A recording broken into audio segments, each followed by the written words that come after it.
Hi friends, welcome back to our Suja Siva vlog channel. சுவாமியே சரணமையப்பா.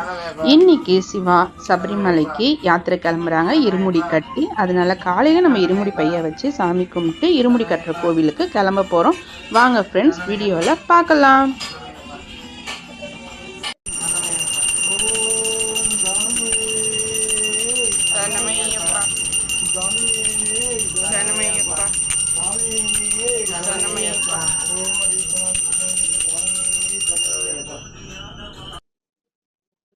சரணம் சொல்லி முடிச்ச பிறகு பையை எடுத்துக்கிட்டு தேங்காவை வீட்டில இருந்து உடைச்சி நம்ம திரும்பி பார்க்காம இருமுடி கட்டுற கோவிலுக்கு போகணும். இப்போ பாருங்க, இருமுடி கட்டுற கோவில் இதுதான் விநாயகர் கோவில் தேனாம்பேட்டில் இருக்கு. அங்க வச்சு நம்ம சுவாமிங்களுக்கு இருமுடி கட்ட ஆரம்பிக்கிறாங்க. சிவாவும் இருமுடி கட்ட உட்காந்தாச்சு. அரிசி பை போடுறது நமக்கு அது முக்கியமானதாக இருமுடி பையில அதோட பங்கு. அதுக்கப்புறம் நம்ம 48 நாள் இருக்க இந்த விரதத்துல நெய் தேங்காய் கட்டி இருமுடி கட்டுறதுதான் ஃப்ரெண்ட்ஸ் ரொம்ப சிறப்பு.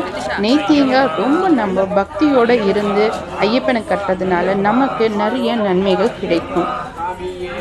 ரித்திஷ் மீன் நெய் தேங்காய் அவங்க அப்பா கூட சேர்ந்து கட்டியிருந்தான் பாருங்க.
ஓம் சுவாமியே சரணமையப்பா.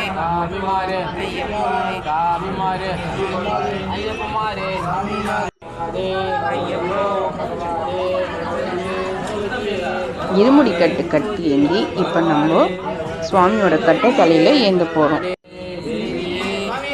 பாருங்க, சுவாமி கட்ட தலையில வைக்கும் போதே ஒரு பரவசம். அந்த ஐயப்பனையே நம்ம காலையில கிளம்பி இருக்கோன்றதை யோசிக்கும் பொழுது ஐயப்பனோட அருள் முழு பரிபூர்ணமா நமக்கு கிடைக்கும்.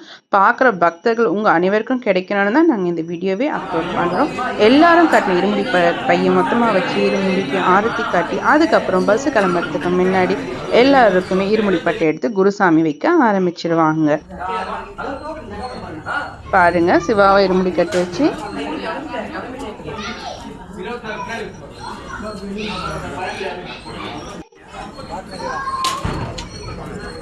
கோவில் தேங்காய் உடைச்சி நம்ம திரும்பி பார்க்காம பஸ்ஸுக்கு சென்று இருமுடி பை ஏந்தி கொண்டு பஸ்ஸில் சென்று அமர வேண்டும். சபரிமலை யாத்திரை இப்ப கிளம்புற இந்த டீம்ல எல்லாரும் நல்லபடியா போய் ஐயப்பனை தரிசனம் பண்ணி நல்லபடியா திரும்ப வீடு வரணும்னு தான் எல்லாருடைய பிரார்த்தனையுமே மக்களே. பஸ் பாருங்க, இதுதான் சபரிமலை யாத்திரை போற பஸ் கிளம்புது. பஸ் கிளம்புறதுக்கு முன்னாடி சாமிக்கு எல்லாம் சடங்கு, அதாவது சுற்றி போடுறது, நம்ம டயர்ல எலுமிச்சப்பழம் வைக்கிறது, அந்த மாதிரி எல்லாமே செஞ்சு பஸ் இப்போ நமக்கு கிளம்ப போகுது.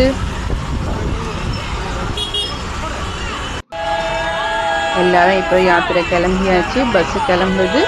நல்லபடியா இந்த யாத்திரை போயிட்டு வர ஐயப்பன் பக்தர்கள் நல்லபடியா தரிசனம் பண்ணி வரணும் நம்ம சுவாமியை வேண்டிப்போம். ஓம் சுவாமியே சரணமையப்பா.